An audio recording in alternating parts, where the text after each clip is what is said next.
Salut Nicolas, bienvenue sur le podcast Dans la tête d'un coureur. C'est un vrai plaisir de te recevoir aujourd'hui dans l'émission. On va parler de ton histoire un peu atypique, d'ancien militaire commando élite à athlète olympique. Tu as même participé aux Jeux Olympiques de Paris 2024. Mais avant de plonger dans ton aventure, comment est-ce que ça va vraiment aujourd'hui ? Merci à toi de me recevoir. Aujourd'hui, tout va bien, puisque après ces Jeux Olympiques, comme tu dis, j'ai continué ma saison. Et puis, je viens de terminer ma saison il y a 3 jours, donc je suis enfin en vacances. Ça y est, ça prend des vacances quand même, les militaires et les athlètes de haut niveau. Et là, tu vas faire quoi ? Tu vas plus du tout courir, justement ? Là, ouais, effectivement, je vais plus courir pendant 2 à 3 semaines, voire même ne plus faire de sport du tout, histoire de vraiment relâcher le corps et puis l'esprit. C'est pas trop dur, ça, depuis s'entraîner ? C'est pas dur la première semaine, et puis après, ensuite, il faut se faire violence pour ne pas rechausser les baskets ou monter sur le vélo trop vite. Alors, dans cette émission, ce que j'aimerais, c'est qu'on revienne un peu sur ton histoire. On va parler de ta carrière militaire, on va parler évidemment des Jeux Olympiques et t'es un peu un nouveau venu aussi dans le monde du très haut niveau, et ton histoire, elle est très très particulière. Mais avant ça, j'aimerais qu'on revienne un peu au début pour essayer un peu de mieux comprendre qui tu es. Et on dit pas une période quand même qui est, pour bien comprendre un homme, souvent la période un peu délicate, c'est l'enfance. On sait que c'est souvent là où naissent nos premiers rêves, aussi nos valeurs aussi qui vont nous guider tout au long de notre vie. À quoi ça ressemblait l'enfance de Nicolas ? Est-ce que tu avais déjà cette personnalité ? Tu étais déjà compétiteur ? Tu aimais déjà le sport ? Ou tu avais des rêves complètement différents ? Alors, dans mon enfance, j'étais un peu comme tous les garçons de mon âge, assez casse-cou, assez sportif, et puis surtout un peu dissipé à l'école. Donc voilà, je viens d'une famille avec 2 petits frères. On faisait un peu tourner en bourrique notre mère avec mes frères à faire les 400 coups. Et puis, dans mon adolescence, j'avais dans la tête d'être un moment prof de sport, un autre pilote de chasse, donc déjà une certaine appétence pour l'armée. Et puis, le fait d'être dissipé un peu en cours m'a joué des tours. J'ai un peu décroché scolairement parlant au lycée, et donc je me suis réorienté. Et puis très rapidement, je me suis rendu compte qu'il fallait que je prenne ma vie en main, et donc pour prendre ma vie en main, je me suis engagé à l'armée. Alors souvent on est militaire parce qu'on a des parents militaires, souvent on est coureur à pied, on fait de l'athlétisme parce qu'on a des parents qui font de l'athlétisme. Est-ce que c'est ton cas ? Alors des parents militaires, non, pas du tout, mais par contre du côté du sport, ma mère courait souvent. Je l'accompagnais souvent faire son footing. Mon père faisait du sport aussi, de la natation handisport, puisqu'il avait un problème, un handicap à la jambe. Donc j'ai toujours baigné dans un monde sportif, puisque mes parents nous ont toujours poussés à faire du sport. Et je les en remercie pour ça. Ouais, c'est vrai que ça permet... Tu penses d'ailleurs, toi, dans ton enfance, le sport, ça t'a permis de te construire. Tu dis que tu étais assez dissipé à l'école. Est-ce que justement, ça t'a apporté un peu un cadre, un peu une discipline que tu n'avais peut-être pas scolairement ? Alors la discipline au sport, je pense pas que je l'ai trouvée de suite. Parce que même dans le sport, j'étais un peu dissipé. Je voulais tout faire trop vite. J'avais besoin de me dépasser, d'évacuer toute l'énergie que j'avais, aussi bien à l'école que dans le sport. Et donc cette discipline, je l'ai acquise bien plus tard. Alors, j'imagine bien plus tard, tu fais référence à l'armée. En 2006, donc tu as tout juste 18 ans en fait, c'est ça ? J'ai même pas 18 ans. Tu n'as même pas 18 ans, tu rejoins l'armée. C'est quand même assez... c'est quand même, surtout si tu n'as pas des parents militaires, c'est un choix quand même assez curieux. Qu'est-ce qui t'a motivé justement à rejoindre les rangs de l'armée française ?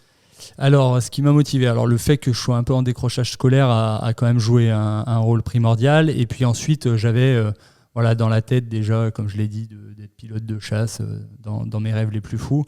Donc, je me suis dirigé vers cette carrière militaire. Alors, ces premières années au sein de l'armée, elles n'ont pas été faciles parce que j'étais encore un adolescent. J'étais encore un peu dissipé. J'avais encore un petit peu de mal avec l'autorité. Et donc, il m'a fallu quelques années avant de vraiment prendre pleinement en considération ce qui m'attendait à l'armée. Et puis, ce choix de vie que j'avais fait de vraiment le comprendre et l'assimiler. Alors, on va reparler un peu de comment est-ce que l'armée t'a transformé et par quelles étapes on passe, parce que voilà, c'est pas tous les jours qu'on reçoit un commando athlète dans le podcast, donc on va profiter de ta venue pour essayer de mieux comprendre ce monde-là. D'ailleurs, il y a beaucoup de militaires, que ce soit des pompiers de Paris, des gendarmes, des militaires qui nous écoutent, et donc on profite aussi de ce podcast pour les saluer. Alors toi, tu as servi aussi dans une unité d'élite, parce que tu as été commando au sein du 7e bataillon de chasseurs alpins. Est-ce que tu peux nous expliquer peut-être quelles sont un peu les spécificités de ce commando, quel était ton rôle dans cette unité d'élite, peut-être pour ceux qui sont un peu moins habitués avec toutes ces unités? Ouais, effectivement, donc je me suis engagé en 2006 au 7e bataillon de chasseurs alpins, où au départ j'ai servi comme n'importe quel soldat en compagnie de combat, et j'étais un fantassin, donc quelqu'un qui combat, mais comme n'importe quel autre dans l'armée.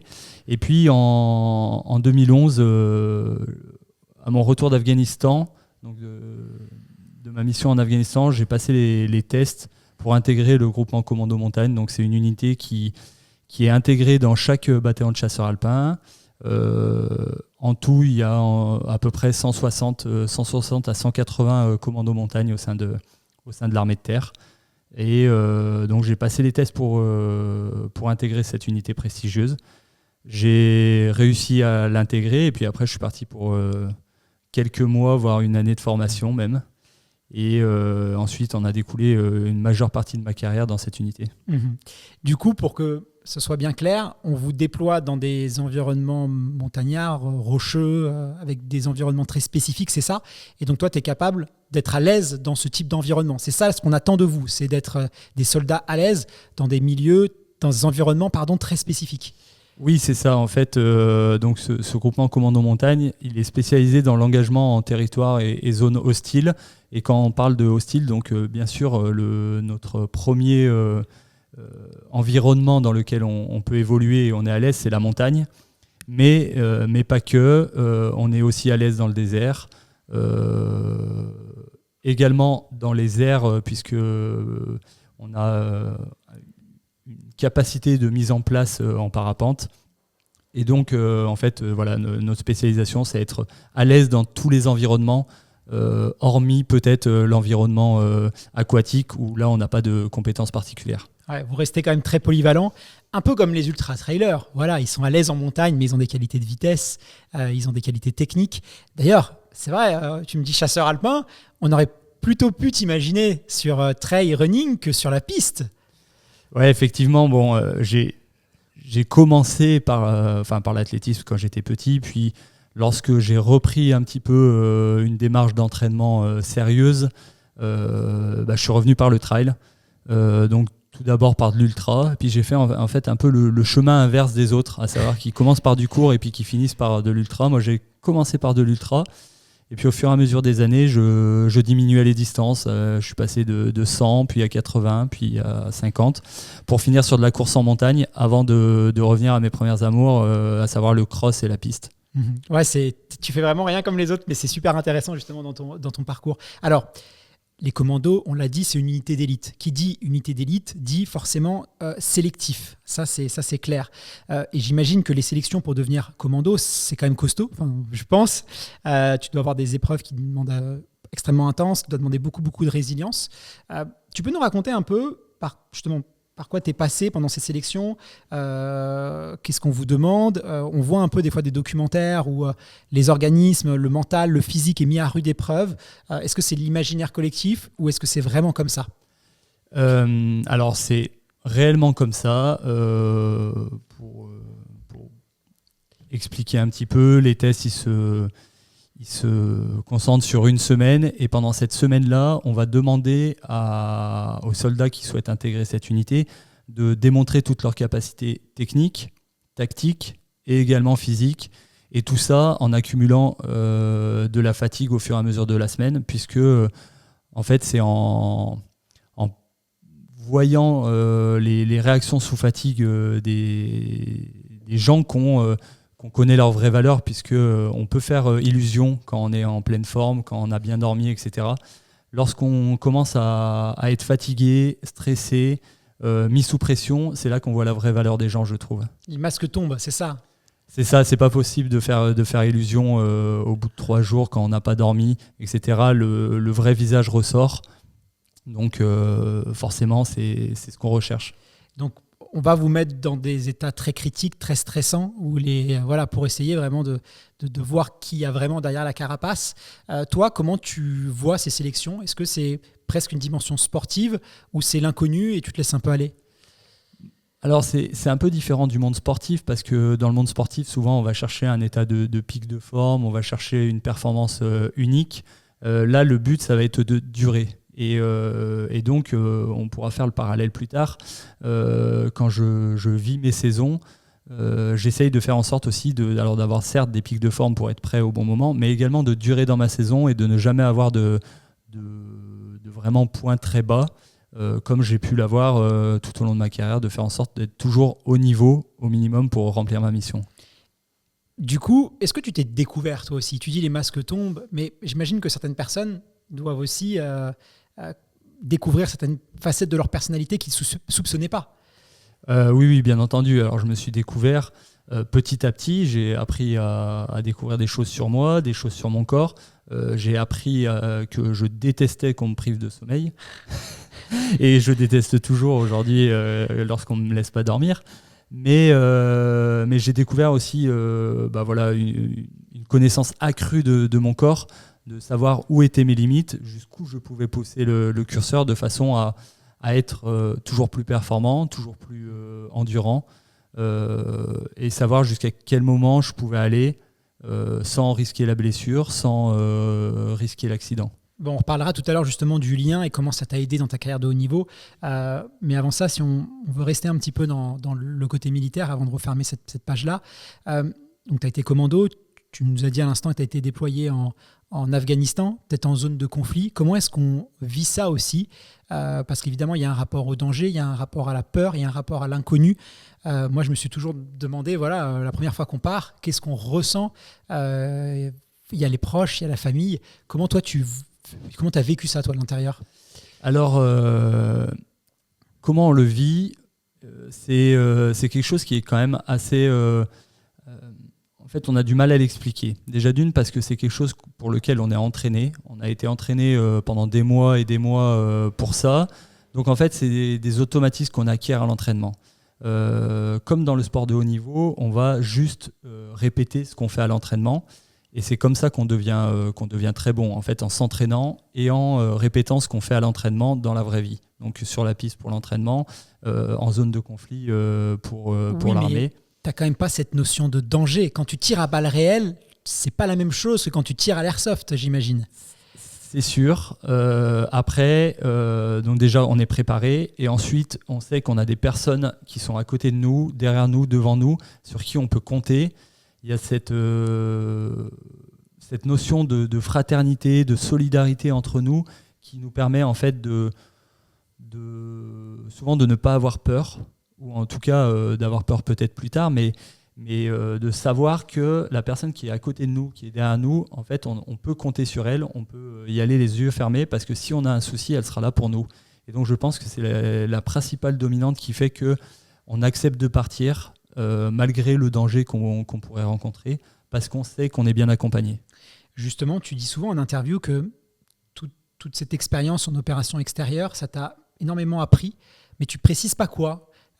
Concrètement, si tu devais donner comme ça 3 qualités, 3 choses, 3 ou 5, peu importe, que tu as apprises vraiment en OPEX, ce seraient lesquelles ? Alors j'ai appris, comme on l'a expliqué tout à l'heure, déjà la rigueur, puisque il faut être rigoureux en permanence si on veut mener à bien notre mission. Ensuite, j'ai appris quelque chose, mais c'est pas concret, mais en tout cas, ça m'a donné confiance un peu en l'humain. C'est assez paradoxal de dire ça, parce qu'on fait face à des gens qui nous combattent, mais en même temps, on est avec des gens qui donneraient leur vie pour nous. C'est réel, nos camarades. Tu donnerais toi ta vie pour ton camarade, vraiment ? C'est une question qu'on n'a même pas à se poser, je pense, et que je me suis jamais posée, parce que je savais que le jour où j'aurais besoin de me mettre en danger pour sauver un camarade, je pense que je l'aurais fait. J'ai eu de la chance, j'ai jamais eu à le faire, mais je pense que c'est instinctif et j'ai des camarades qui en tout cas ont mis leur vie en danger, je pense, pour sauver la vie de leurs camarades. Et en dehors des militaires, est-ce que tu fais confiance à tes équipes, aux gens ? C'est quoi ton rapport justement à la confiance ? Ce mot-là, il doit avoir du sens pour toi.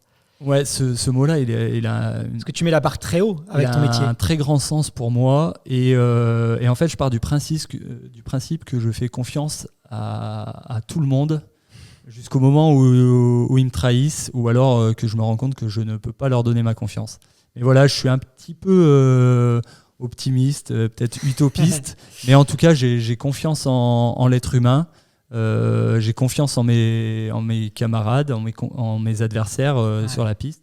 Et voilà, C'est intéressant ce que tu dis parce que c'est déjà curieux parce que j'ai un peu la même vision que toi. Et moi, je prends souvent une image autour de la confiance.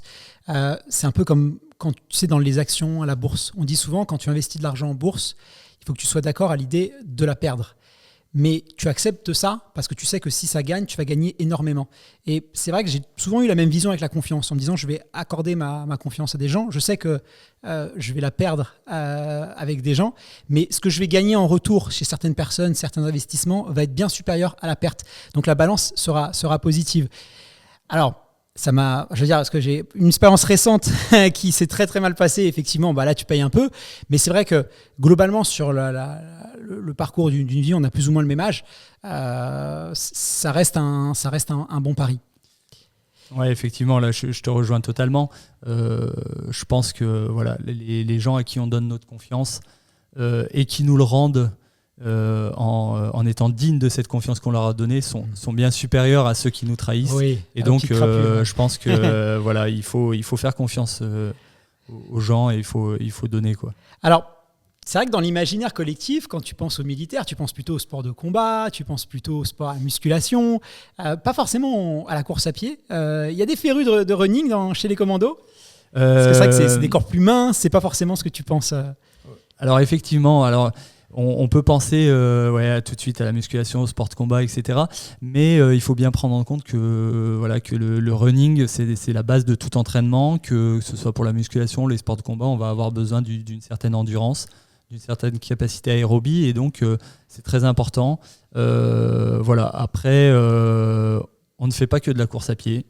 Lorsque j'étais dans cette unité, je pesais un petit peu plus lourd, je faisais une petite dizaine de kilos de plus, forcément parce que nos missions imposent qu'on soit capable de porter lourd, lourd longtemps, et surtout, on se retrouve avec des équipements qui nous obligent à être un peu plus costaud, un peu plus massif, et donc on travaille autrement. Mais non, le running est une des activités quand même fondamentales, en tout cas des activités physiques fondamentales dans l'entraînement physique d'un commando. Ouais, c'est un peu la base de tous les sports. Est-ce que tu arrivais à t'entraîner en zone de guerre ? J'imagine que tu dois avoir quand même quelques petites anecdotes un peu marquantes.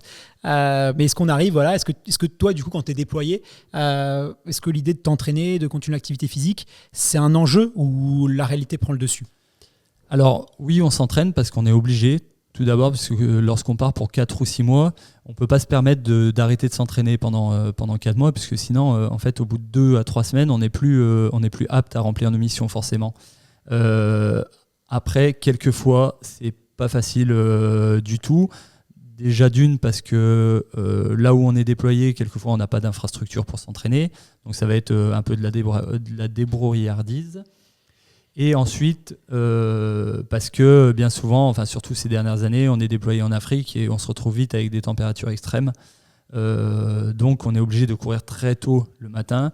En opération, je courais beaucoup moins.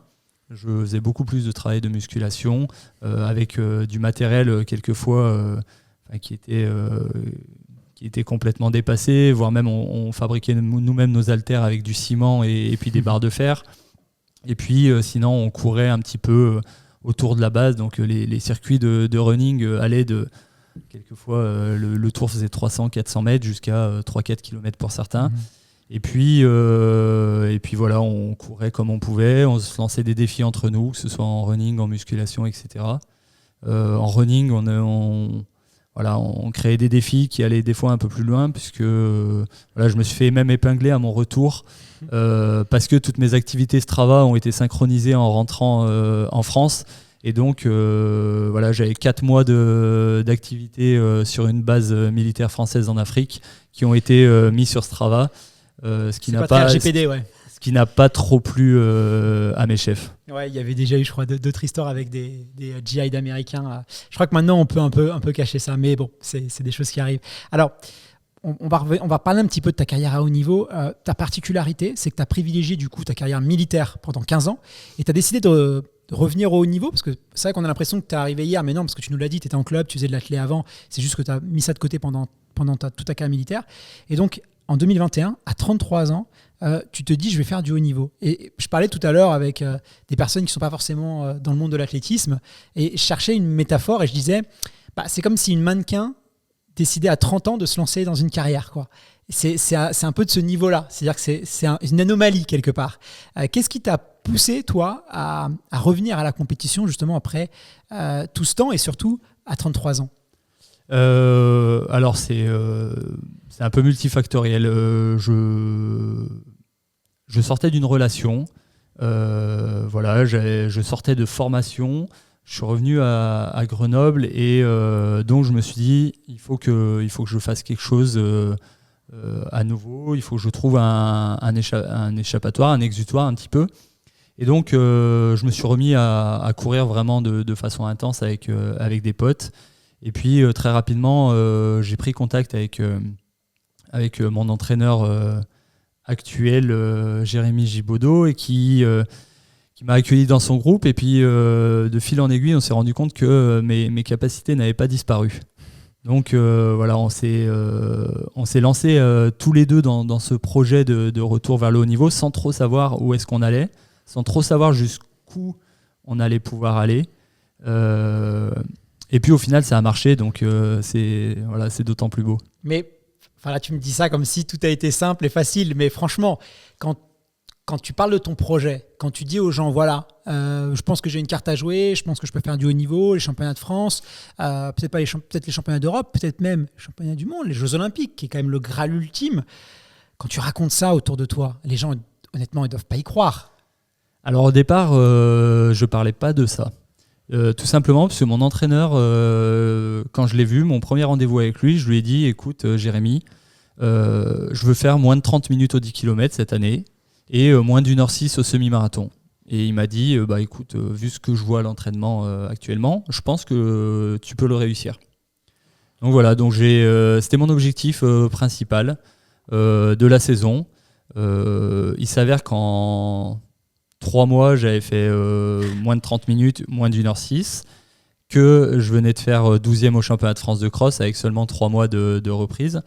Et donc là, on s'est dit, bon, il y a peut-être quelque chose à faire. On va peut-être rehausser un petit peu les objectifs.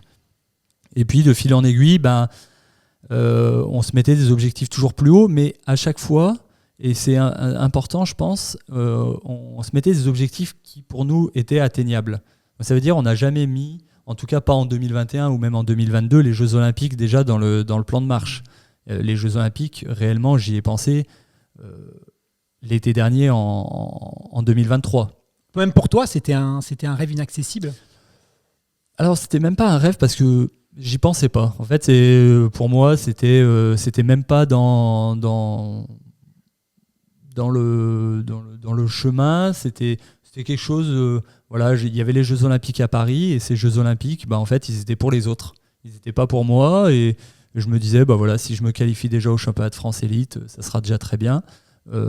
Si je suis dans le top 5, ça sera top. Mais voilà, j'avais pas cette volonté au départ d'aller aux Jeux Olympiques. Elle est venue bien plus tard.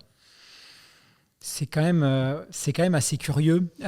Comment tu as géré l'entraînement? Parce que du coup, 2022, c'est quand même assez récent. Quelle stratégie vous avez mis en place à l'entraînement? Quelle philosophie vous allez avoir? Est-ce que toi, c'est des sujets qui t'intéressent? Est-ce que tu délègues ça à ton entraîneur? Tu peux nous partager un peu pour toi la vision que tu vas avoir de l'entraînement et des qualités que tu essaies de développer chez toi? Alors oui, forcément, ça m'intéresse puisque lorsque j'ai quitté le groupement Commando Montagne, je me suis formé et puis je suis devenu préparateur physique au sein de l'armée de terre. Donc forcément, la physiologie, la méthodologie de l'entraînement, c'est quelque chose qui m'intéresse et puis que je pratique tous les jours dans mon boulot. Mais voilà, toute cette partie entraînement, je l'ai complètement déléguée à mon entraîneur et j'ai toujours eu cette volonté de ne surtout pas intellectualiser mon entraînement personnel. Voilà, donc je préférais recevoir mon plan en début de semaine, chercher à comprendre pourquoi je faisais ça bien sûr, mais je voulais pas dire ah ouais à ce moment-là il faut que je fasse ça, à ce moment-là il faut que je fasse plutôt une séance de VMA, plutôt une séance de seuil, etc. Je laissais les mains totalement libres à mon entraîneur et voilà, on a rapidement vu que j'étais capable d'encaisser quand même une charge d'entraînement assez conséquente et donc dès le début on a mis le curseur très très haut.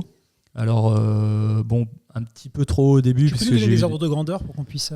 Alors dès les premières semaines, je crois que j'ai repris en septembre, j'ai fait 3 semaines à 100 km et puis après tout de suite j'étais entre 140 et 160 km toutes les semaines. Avec quelques petits problèmes forcément de tendinopathie, etc. parce que je reprenais tout juste. Et donc, la quantification du stress mécanique, ouais. On n'était pas très très bon au début là-dessus, mais bon, j'ai une capacité déjà de récupération qui est assez bonne. Et puis surtout, et c'est important de le préciser, vu que j'avais 33 ans à ce moment-là, j'ai quand même bien vécu, j'ai quand même fait pas mal la fête, j'ai quand même bien voyagé et donc j'avais moins de tentations peut-être que des plus jeunes ont lorsqu'ils sont en études, etc. ou à sortir, etc. Alors je ne dis pas que je vivais pas et que je sortais pas avec mes potes à ce moment-là, mais en tout cas on va dire je faisais beaucoup plus attention, je faisais attention à mon alimentation, à mon sommeil et donc forcément tout ça mis bout à bout, ça a fait que j'ai vite été capable d'encaisser des charges d'entraînement assez conséquente et donc forcément d'avoir une progression assez rapide. Et comment tu peux peut-être nous donner quelques au niveau de tes nombres de séances de fractionnés que tu vas faire par semaine, au niveau de tes sorties longues, au niveau juste une petite ordre de grandeur pour parler un peu technique, pour faire plaisir à ceux qui s'intéressent. Pour parler un petit peu technique, voilà les semaines types qu'on aimait bien mettre avec mon entraîneur, donc on avait ce qu'on appelle 3 spécial blocs dans la semaine, avec donc le mardi une séance de seuil 1 le midi et une séance de VMA le soir. Ah donc tu faisais seuil et VMA le soir, donc tu faisais du bi-quotidien avec de l'intensité à chaque fois. Quotidien avec de l'intensité. Le jeudi je faisais du seuil 1 le midi et le soir souvent du seuil 2. Ouais. Et le samedi des côtes le matin et du seuil 1. Ouais. Tout ça dans une semaine avec... une sortie longue en plus le dimanche autour de 20-25 km et puis il nous restait à caler une musculation 4-5 footings, voilà. Il y a simplement le lundi et le dimanche où je ne doublais pas. Ouais. Donc pas de jour de repos non plus ? 0 jour de repos. Alors pour les autres années je sais pas trop, mais j'ai regardé depuis le 1er septembre 2023 et j'ai eu 11 jours de repos effectifs depuis le 1er septembre 2023 en un an. Il est gourmand, il a une petite gourmandise quand même à l'entraînement. Alors il y a une question quand même que je me pose, et ça toutes celles et ceux qui nous écoutent et qui ont plus de 30 ans le savent, c'est la récupération, c'est l'assimilation, parce qu'on sait que passer 30 ans ça devient quand même un petit peu plus difficile. Toi ce que tu dis souvent que tu assimilais bien. J'ai l'impression, tu te sens comme un garçon de 20 ans. Non, vraiment, c'est le cadet et puis il peut enchaîner les séances et il n'y a pas de souci. Toi, comment tu gères un peu la récup et tout ça ? Parce qu'il faut les assimiler quand même, ces volumes. C'est des volumes énormes. Ouais. Alors, je pense que pour les assimiler, il y a plusieurs points. Il y a le premier point, c'est de voir ce qu'on met en œuvre sur nous-mêmes, donc à savoir l'alimentation, l'hydratation et le sommeil. Donc ça, c'est des points sur lesquels je fais quand même assez attention. Je fais en sorte de bien manger. En tout cas, j'aime bien manger, donc c'est très important. Ensuite, je m'hydrate bien et j'essaye de dormir au minimum 9 heures par nuit de façon à bien récupérer. Ensuite, forcément, à Grenoble, dans mon projet, je me suis entouré de spécialistes et pour m'aider. Donc j'ai fait appel à des préparateurs physiques, j'ai fait appel à un kiné qui me suivait et qui me voyait 2 fois par semaine. j'allais quelquefois faire de la cryothérapie, je faisais des bains froids. Donc en fait, j'essayais d'optimiser tous les paramètres de façon à ne jamais avoir trop de fatigue. Et puis à côté de ça, voilà, j'essayais de partir en stage assez souvent. Et en stage, on a souvent des conditions d'entraînement et de récupération qui sont accrues. Je précise aussi que tu es encore militaire, que tu es encore en exercice. Alors, je ne sais pas si tu n'es plus dans les... tu as fait évoluer ta fonction, mais tu es encore militaire. Oui, effectivement, je suis encore militaire. Alors pour préparer les Jeux Olympiques, j'ai eu un détachement. Physique, c'est ça, ouais. Et puis j'ai repris le travail une semaine après la fin des Jeux Olympiques. Alors justement, ta stratégie elle a marché puisque tu vas décrocher ton ticket d'or pour Paris 2024 sur 3000 mètres steeple. Les Jeux, c'est un rêve, c'est le Graal pour beaucoup d'athlètes. Surtout quand ils sont à la maison. Donc en plus, toi, tu as quand même dans le timing, tu as bien fait les choses. Comment tu as vécu justement cette expérience de l'intérieur ? Alors j'aurais du mal à la définir, cette expérience, puisque voilà, même si c'était pas quelque chose qui était écrit initialement, très rapidement, l'an dernier, quand je me suis rendu compte que j'étais, en tout cas dans la shortlist pour participer aux Jeux Olympiques, c'est devenu un rêve. Et donc en fait, j'ai vécu ça un peu avec des yeux d'enfant émerveillé. Et puis, j'ai essayé de prendre tout ce que les Jeux Olympiques avaient à me donner. Donc, de l'expérience, beaucoup de stress. Et, Même également, toi qui es habitué aux zones de guerre et tout Et oui, en fait, j'ai découvert le stress réellement les 24 heures précédant ma course, où j'ai vécu parmi les 24 heures les pires de ma vie. Ah ouais, puisque en fait, contrairement à d'habitude, alors en compétition d'habitude j'étais jamais sujet au stress parce que je pense que j'arrive assez bien à gérer, je suis pas quelqu'un de très anxieux à la base. Et puis en fait, contrairement en mission où on peut être stressé parce que ça peut être des zones de danger, on sait pas trop ce qui va nous arriver. Et en fait, là, aux Jeux Olympiques, je savais ce qui allait m'arriver. Je savais que j'allais rentrer dans un stade avec 70 000 personnes. Je savais que le public était plus que chaud pour avoir été au stade l'avant-veille. Et donc, je savais qu'en fait, en rentrant, les gens allaient hurler. À chaque fois que j'allais passer devant les tribunes, les gens allaient hurler.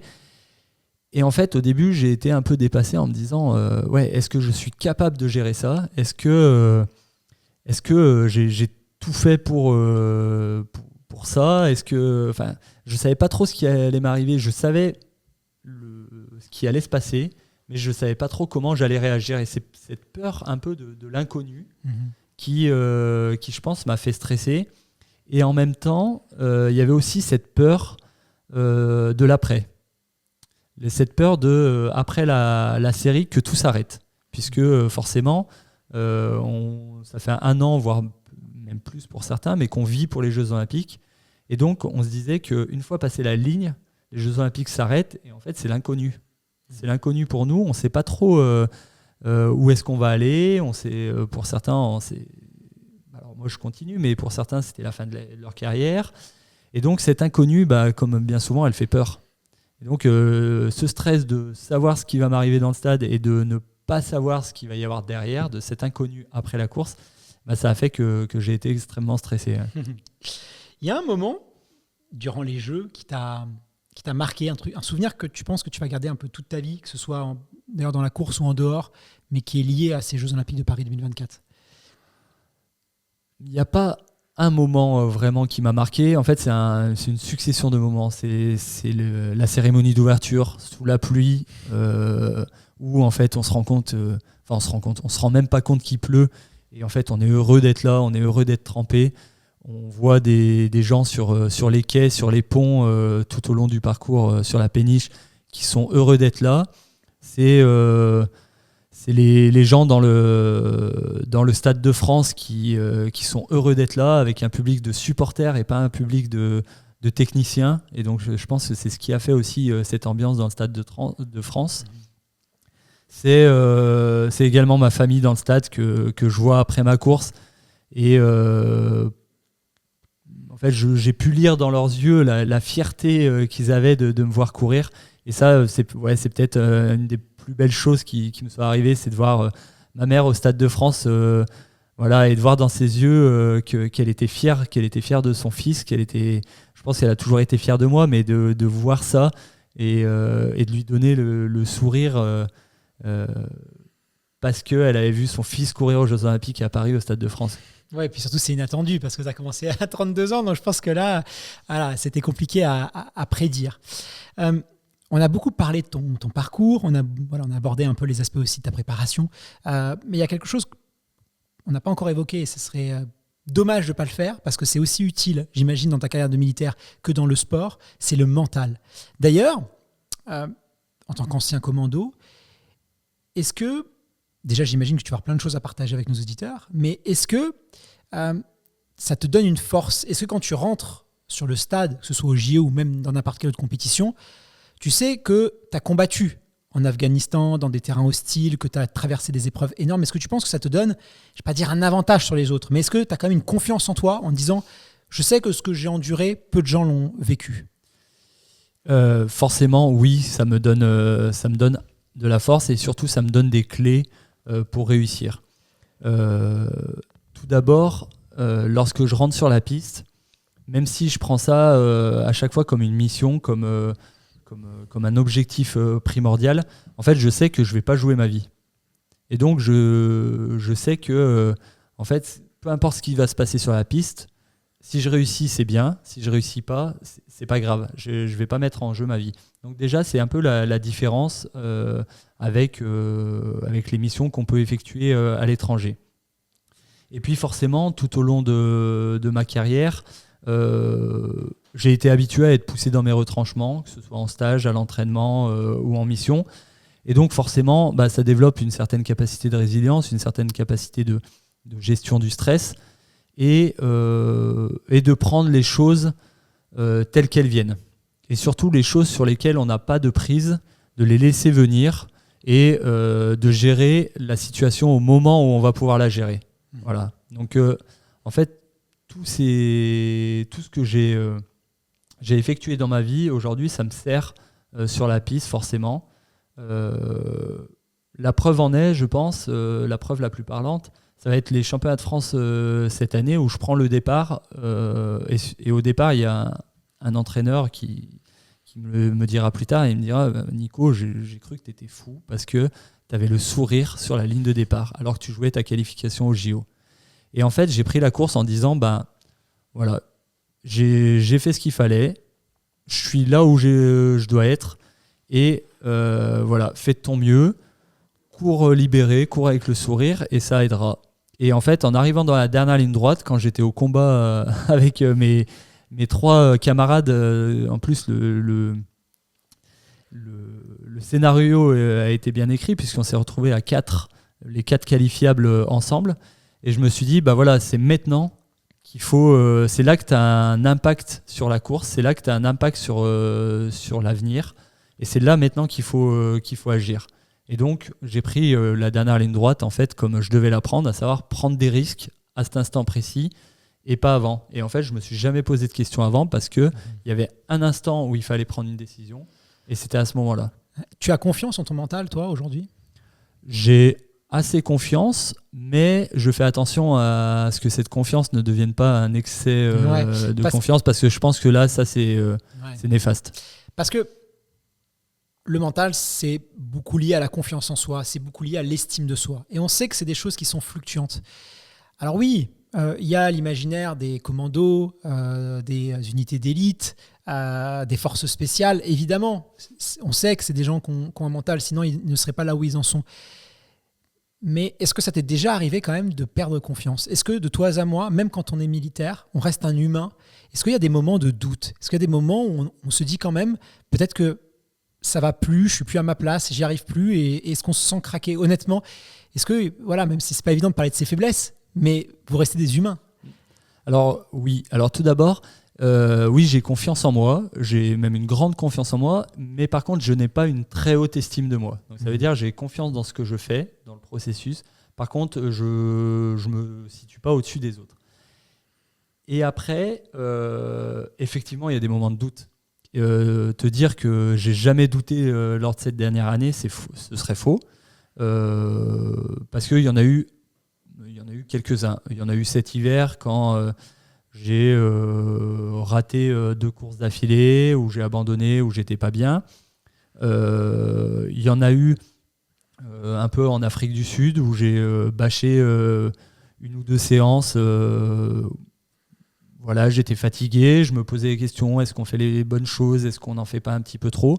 Et puis forcément, il y a des doutes pendant le stage terminal où voilà, j'étais en stage avec Yann Schrub à Vichy, et puis en fait, les séances étaient dures, s'enchaînaient, et puis elles étaient de plus en plus dures, alors qu'elles étaient censées être de plus en plus faciles. Et en fait, dans ces moments-là, j'essayais de me rattacher à une chose, c'est que jusqu'à présent, même quand c'était dur, je me suis toujours dit, continue et ne remets pas tout en question. Voilà. J'ai totalement fait confiance à la planification de mon entraîneur et puis en général à l'encadrement qui était autour de moi. Et donc, quand je perdais confiance, je me disais, ok, c'est normal que tu aies un petit coup de moins bien, mais fais confiance. Si tu n'as pas confiance en toi, fais confiance aux autres. Et tout ira bien. Mais c'est vrai que c'est hyper intéressant ce que tu dis, parce que c'est tentant quand quelque chose se passe mal, quand même on loupe t'as pas un objectif, de tout remettre en question, de se dire tiens, j'ai loupé cette séance, waouh, ça va pas, tout est nul. C'est assez humain de faire ça. Alors qu'en fait, la meilleure attitude à avoir par rapport à ça, c'est de l'oublier. En fait, tout simplement, on peut l'analyser et comprendre, savoir, mais en tout cas, c'est pas de tout remettre en question. C'est pas parce que c'est comme ça que le doute s'installe, et c'est le doute qui nous fait perdre la confiance en nous. Donc c'est ça, toi, tu as appris vraiment à te dire, ok, c'est juste pas le bon jour. Et des fois, ça paraît tout simple à dire, mais quand on est un coureur, qu'on soit amateur, qu'on soit élite, on est tous pareils. Se dire, c'est juste pas le bon jour, relativiser et se dire, tout va bien, c'est juste pas le bon jour. C'est pas si simple que ça. Ouais, effectivement. Et puis je pense que, en fait, lorsqu'on n'a pas confiance en nous, qu'on a des jours un peu down, en fait, faut se rattacher aux personnes qui nous sont proches. Et ces personnes-là, en fait, elles vont nous permettre d'aller un peu mieux à partir du moment où on a confiance en eux. Et moi, c'est ce que j'ai essayé de faire, c'est les jours où j'avais pas confiance en moi, je me rattachais à la confiance que j'avais en mes proches. En plus, il n'y a pas de préparateur mentaux. Alors, c'est vrai que ça peut être... Alors, tu vas me dire, c'est l'armée qui a une préparation mentale en tant que telle, mais c'est vrai qu'il n'y a pas de préparateur mentaux. Du coup, est-ce que comment toi tu gères ça? Est-ce que c'est quelque chose que tu vas travailler consciemment, inconsciemment? Est-ce que même t'exclus pas, toi, un jour de discuter? Parce que bon, je sais que dans les milieux militaires, tout ce qui est autour de la psychologie, c'est souvent des sujets tabous. Et dès qu'on en parle avec des militaires, ils se ferment un peu comme des huîtres. Et voilà. Et toi, c'est quoi ton regard par rapport à tout ce côté psychologue? Alors, il n'y a pas de préparateurs mentaux au terme littéral à l'armée, mais par contre, on a des gens qui sont formés en technique d'optimisation du potentiel, etc., qui peuvent s'assimiler à des préparateurs mentaux.